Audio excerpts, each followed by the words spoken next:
ZDTech. 3 minutes pour tout comprendre. Bonjour à tous et bienvenue dans le ZDTech, le podcast quotidien de la rédaction de ZDNet. Je m'appelle Louis Adam et aujourd'hui je vais vous expliquer pourquoi l'arrivée imminente d'un ordinateur quantique fait trembler le monde de la cryptographie.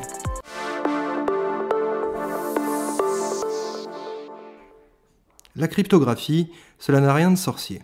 C'est l'ensemble des techniques qui permettent de dissimuler un message et de s'échanger des données de manière confidentielle. La technique la plus utilisée pour cela, c'est le chiffrement.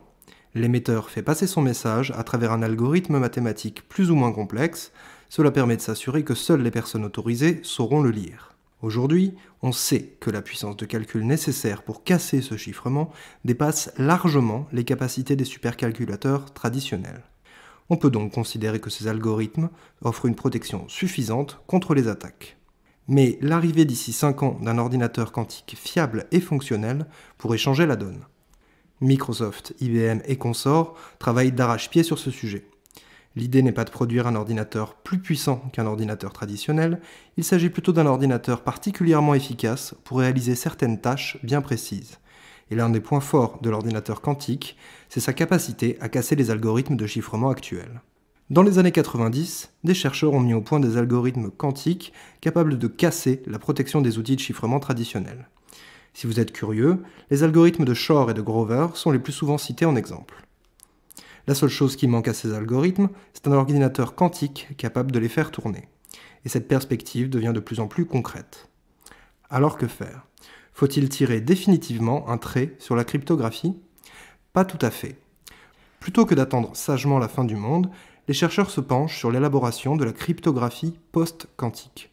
Ils développent des outils de cryptographie capables de résister à une attaque menée par un ordinateur quantique. Clarifions un aspect important. Il ne s'agit pas d'outils cryptographiques qui auraient besoin d'un ordinateur quantique pour fonctionner. Ces algorithmes pourront être exécutés sur un ordinateur classique.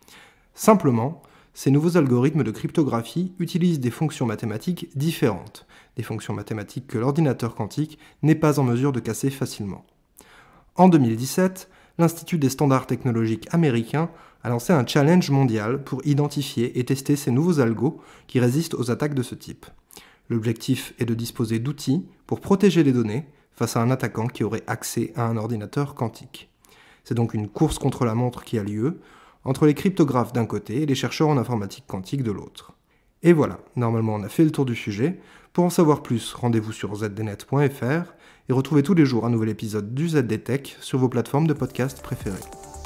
ZDTech. 3 minutes pour tout comprendre.